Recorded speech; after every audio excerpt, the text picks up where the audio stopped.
Medyo horror lang. Kwentong aswang, kababalaghan, misteryo na may konting pagkabarbero. Kung bago ka pa lang dito sa akin channel, baka naman pwede kang mag-subscribe. Kasi kung hindi, ikaw din, makakakita ka ng Mumu mamayang gabi. Huwag mo din kalimutan i-click yung notification bell para updated ka sa mga bagong upload ko. Hindi katulad niya na bigla na lang hindi nagparamdam sa'yo. Tara simulan na natin ang kwento. So for those who are saying na my story is like Hunter's, I'm sorry to disappoint you guys. Idol ko rin si Hunter pero hindi ako siya. If you can still remember, I posted the story Treasure. So dahil na rin sa una kong na-share, isi-share ko na din yung karanasan ng mami ko. Medyo may kabaan to pero worth it naman. I was 3 years old that time. Usual routine na ng mom ko ang gumising ng madaling araw para magtimpla ng gatas para sa akin. Nakakakita at nakakaramdam siya ng ibang mga entities pero hindi naman siya matatakutin. Pero isang madaling araw pagising niya, pumunta agad siya sa kusina para magtimpla ng gatas. Bigla na lang daw siyang nakarinig na mahinang tunog na parang umuungol na nasasaktan. Kumunot ang noo niya at tinigil ang ginagawa niya. Mas lalo siyang nakinig. Nabalot ng takot ang katawan niya nung mapagtantong nasa may likuran ng bahay namin ang gagaling yung tunog. Natatakot siyang baka isa yun sa mga pinsan kong madaling araw na kong umuwi at baka napagtripan sa kanto. Mabilis siyang pumunta sa kabilang kwarto na katapat ng likuran namin at daan-daan niyang binuksan ang bintana at sumilip. Naririnig niya na parang may tunog subalit wala siyang makitang kahit sino. Mas lalong kumunot ang noo niya nang dahil palakas ng palakas ang tunog. Tunog na nasasaktan.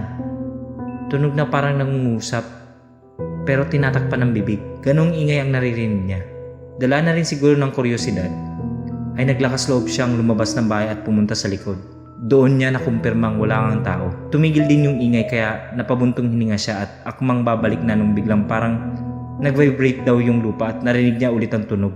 Nanlalaking mata siyang napatingin sa baba dahil sigurado siyang doon nanggagaling yung tunog. Hindi daw siya makagalaw noon dahil unti-unting nagsisink sa isip niya yung nangyayari. May tao sa ilalim ng lupa. Sino ka? Anong ginagawa mo dyan? Sabi niya. Nanginginig man ang boses ay pinilit niya pa rin magsalita. Parang nakaglulo daw siya sa kinatatayuan niya at kahit gustong-gusto niyang tumakbo, hindi niya magawa. Yan lang ang naririnig niya kaya nung magkalakas siya, ay agad siyang tumakbo sa kabilang bahay ng tita ko. Saktong lumabas yung pinsan kong si Claire dahil iihi sana pero agad niyang hinila papunta doon sa likuran ng bahay. Mami, ano ba? Naiihi ako. Doon ka na umihi. Sige na. Nung makarating sila doon sa tahimik daw, kaya inaantok na umupo si Claire at akmang iihi na lang sa lupa nung bigla ulit narinig yung tunog. Ha? Ano yun? Shh, manahimik ka. Pakinggan mo lang. Paulit-ulit nilang naririnig yun at halos mawala na raw ng ulirat ang pinsan ko sa takot. Nakita yun ni mami kaya agad niya yung inahatid sa bahay nila at binalikan ang likuran namin. Kinausap niya ito. Anong kailangan mo? Sigurado akong hindi ka tao. Ilang ingay pang narinig niya bago ito tuluyang nawala. Nanginginig ang pang bumalik siya sa bahay at dali-daling nagtimpla ng gatas. Kinabukasan ay kunento niya yun sa mga auntie ko pati na rin kay Claire. Walang kaalam-alam, si mami na yun pala ang unang paramdam sa kanya. Taon rin ang lumipas mula nung mangyaring yun sa likod ng bahay namin. Hindi na naulit kaya naging kampante si mami. Kaya lang, isang gabi may napanaginipan siya. May nakita daw siyang dalawang malalaking tao. As in malaki. Parang kapre nga daw kaya lang ay madalas sa puno ang kapre, di ba? Ang tawag namin sa dalawang yun dito sa Davao ay agta. Parang kagaya ng kapre.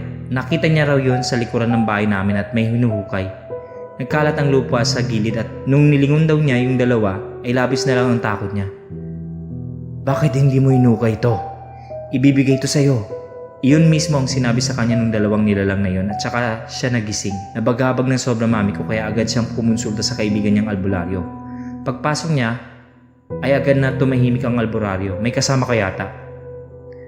Naguluhan siya sinabi niya dahil alam niya mag-isa lang siya. Ngumiti ang albularyo sa kanya at sinabing ipagsawalang bahala na lang ito. Agad siyang pinahiran ng lana at hinawakan ng kamay. Hindi naman nagsasalita si mami sa pake niya ay alam na niya ito. Noong isang araw ay nanaginip ako na dumaan ako sa bahay niyo. Nagulat ako dahil sa likuran niyo ay may 3 drum na nakalinya at ginto ang laman nito. Sinabi ko yun sa asawa ko pero ang sabi niya huwag ko na lang daw sabihin sa'yo dahil baka hindi ka maniwala. Yun ang sinabi sa kanya ng albularyong kaibigan niya at talagang nanindig ang balahibo niya. Nagpatuloy ito sa pagsasalita, "Treasure, bibigay sa'yo, kukain mo." Hindi pa naniniwalaan ni Mami ang insidenteng yun. Lumipas ang mga buwan at isang araw ay may dinalang isa pang albularyo ang auntie ko. Hindi iyon nakausap ni Mami pero alam na niya agad ang meron. "May treasure sa likuran ng bahay ng kapatid mo. Yun nga lang, may bantay." Sinabi agad yun ni auntie ko pero hindi yun pinansin ni Mami. Ayaw niya ng komplikadong buhay kaya hindi niya yun pinagtuunan ng pansin. Kaya lang ay nabalitaan niyo ng uncle ko na nagpadala ng mga treasure hunters. Kumpleto pa talaga ng gamit. Agad nilang pinunta ng likuran ng bahay at tinutok yung isang bagay na tutunog kung meron nga. At talaga naman tumunog nga sa likuran namin at doon sa gilid ng bahay namin. 2 beses tumunog. Nagkatinginan na lang sila pero umiling si Mami. Hindi pa rin nawawala sa isip nito ang sinabi ng ikalawang albularyo, may bantay. Para maiwasan ang gulo ay pinasimento ni Mami ang likuran ng bahay. Lumipas ulit ang taon na hindi na pag-uusapan ng treasure na iyon. Naririnig ko lang sa mga nakakatandang pinsan ko na sayang araw at baka yun ang susi para yumaman kami. Napapailing na lang ako. Kaya lang ay mapagbiro ang tadhana. Biglang nagkasakit si Lola, dinala ng pabalik-balik sa doktor kaya lang ay hindi gumagaling. Hindi rin klaro kung ano talaga ang sakit niya. Napagdesisyonan ng pamilyang dumayo sa Bansalan, somewhere in Digo City. May kilala kasing manggagamo doon. Dahil nga andun na rin kami ay nagpakonsulta na rin kami. Isa-isang hinawakan ng mga kamay namin at noong si Mami na ang kinakausap niya ay nakatingin na lang kami. Habang nagsasalta ang albularyo ay hindi maiwasang mamangha. Nagagawa niyang hulaan kung saan nakalagay ang aquarium namin, alam niya kung anong itsura ng bahay at iba pa. Pagkatapos ay umiling-iling ito. "Hindi ako unang nagsabi pero totoong may treasure sa likuran ng bahay mo." "Mayroon daw bantay," sagot ni Mami sa kanya. "Nakausap mo? Nakita ko kasing ibibigay niya talaga sa'yo. Matagal na siya nakabantay sa treasure na yon. Gusto na sigurong lumaya." Nung una ay hindi pa maintindihan ni Mami ang sinasabi nito pero kalaunan ay nagets niya rin.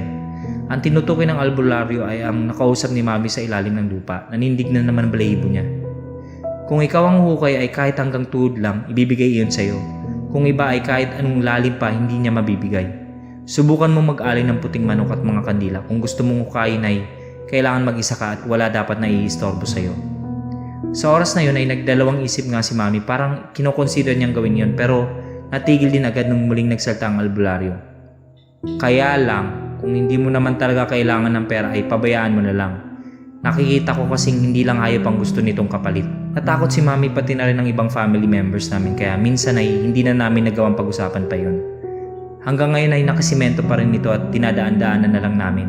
Nung kwento yun ni Mami sa lolo ko ay sinabi nitong totoong nangyari ang mga ganyan. May mga kayamanan nga na inililibing sa lupa nung panahon pa raw ng Apon at ginagawang alay ang isang tao para magbantay dito. Tinatabi daw ang tao sa kayamanan at doon papatayin. Ang dugo at luha daw nito ang nagsisilbing bantay sa kayamanan kaya hindi madaling kunin yon. Dahil buhay ang inalay para mabantayan, may iba na ibibigay yon na walang kapalit. Kadalasan ay humihingi talaga. Minsan ibang bagay ang hihingin, minsan ay buhay din.